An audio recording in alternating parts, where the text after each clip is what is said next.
Hanap nyo ba ay bagong hobby na nasa bahay ka lang, kumikita ka pa? Ang nakilala kong housewife, gamit lang ang lubid, kayang gumawa ng samut-saring produkto na kung tawagin ay macrame crafts. Matapos magtrabaho bilang marketing manager, sinimulan ni Glenda ang negosyong Strands and Fringes noong 2018. Ang kanyang puhunan, 2,000 piso para sumali sa isang macrame wall hanging workshop.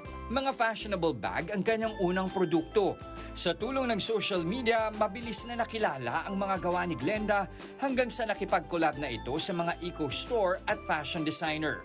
Ngayon, kitang-kita na si Glenda nang hindi bababa sa 5 digits kada buwan.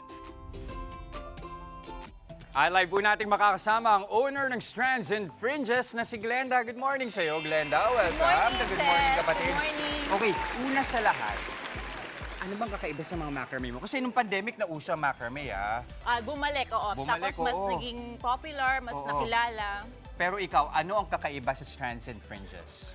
Mostly kasi pag sabi mo macrame, wall hanging or decors. Decor siya for home. So ako kasi, actually, ang nag-start ako wall hanging. Right. Pero gusto ko talaga for fashion, so for bags. So mainly yung products ko, bags. Ayun. So ito na nga, halimbawa itong mga small na purse mo. Ayan, no? Yeah, oo. So macrame yung pagkakabuhol mo Oo. doon sa mga lubid. Yun yung technique, yung Yun yung craft. technique, oo. Pero finor mo siya into a new product. Oo. Okay. Pero para lang mas maintindihan ng mga kapatid natin, ano ba kasi yung macrame?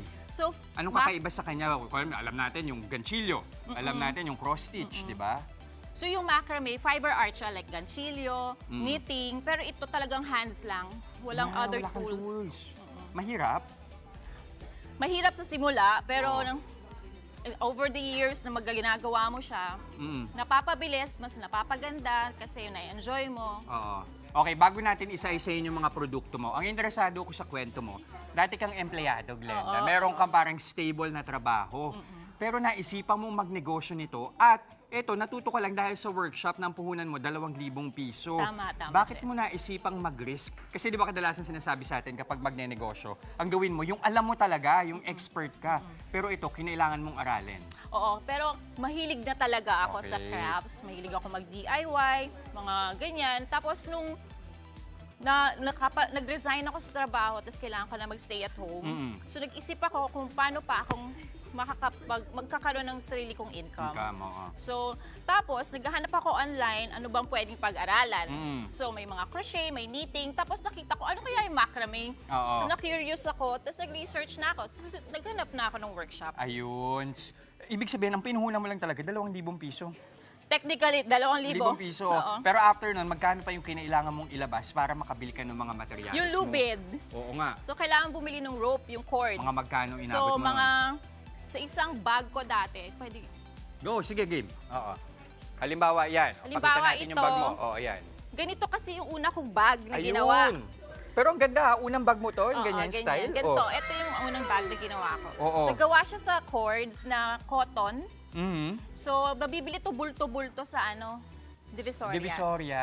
Kahit pwede, ibig sabihin makakamura ka pag bumili ka ng maramihan So, din. mga 180 to 200. Ayan. Bulto yon. So, mga 1 kilo pataas, ganyan. Ngayon, gano'ng karaming produkto na nabebenta mo?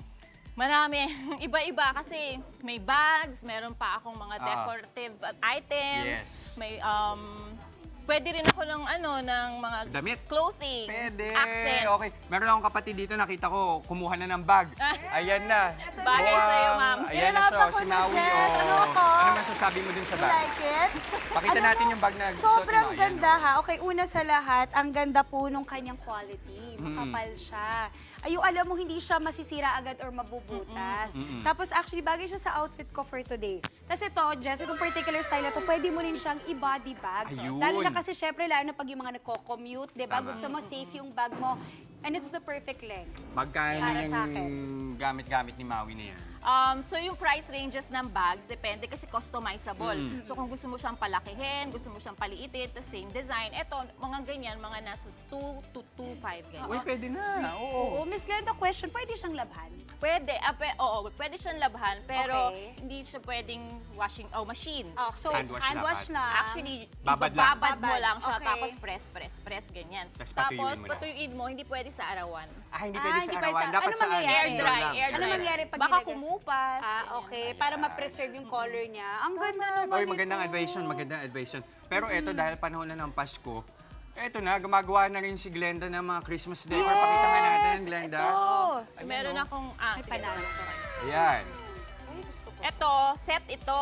Mm. Ang tawag ko dito ay banderitas. Mga ornaments. Oo, ornaments. So, ayan. Ang ganda. So, pwede nga Set itong pangsabit lang. sa Christmas tree or pwede rin sa pintuan. Ay, Pwede. ganda. Diba? Itatali mo siya, so banderitas na siya. Or, kung malaki yung Christmas tree mo, pwede mo siyang hanging. Nice. Oo. Magkano Ito to, naman, yung set na to? Yung set nito is nasa 1.3 to 1.5. Depende Okay. sa customization. Mm-mm.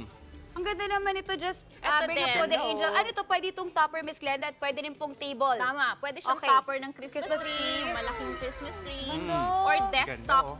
tabletop decor. So Ang cute. Pwede yun sa mga condo living. Yes. Di ba? Yung Tulad malilitong mo. espasyo. Ayan. Ganda. Okay. Pwedeng mangmili ng kulay. May mga Tama. maraming Okay, assortment. Glenda, bago tayo magtapos, ano yung mapapayo mo sa mga kapatid natin na naghahanap ng extra na pagkakitaan? I-explore pa lang nila, katulad nung ginawa mo, na parang mag-aaral ng something new. So dapat yung yung hilig mo talaga. Ayan. Yung dapat yung i-enjoy mo siya, yung hilig mo siya. Tapos hanap ka lang ng resources. Marami Yes. naman online ngayon, so may resources ka na makukuha, pwede namang hindi ka mag-workshop, meron na rin sa YouTube. Mm-mm. 'Di ba? Yun. May ganun. paraan at may paraan para matuto. Lalo na ngayon, lalo ngayon. YouTube. Napakadali nang matuto ngayon. Okay, Totoo. Glenda, I'm sure yung mga kapatid natin excited nang mamili sa'yo, lalo na ngayong Burr months. Paano ba nila kayo makukontak sa Strands and Fringes? So nasa Facebook po kami, Strands and Fringes. Ayan. Facebook at saka Instagram. Tapos, kung via mobile naman, contact number po ay 0917-899-0917. Ayan, maraming salamat ulit, Glenda ng Thank you, Strands Glenda. and Thank you po. Fringes. Ganda. Mga kapatid, Jess De Los Santos po, huwag magpahuli sa mga umaaksyong balita at napapanahong issue sa bansa. Para sa mas malawak na balitaan, mag-subscribe at mag-follow sa social media pages ng News 5.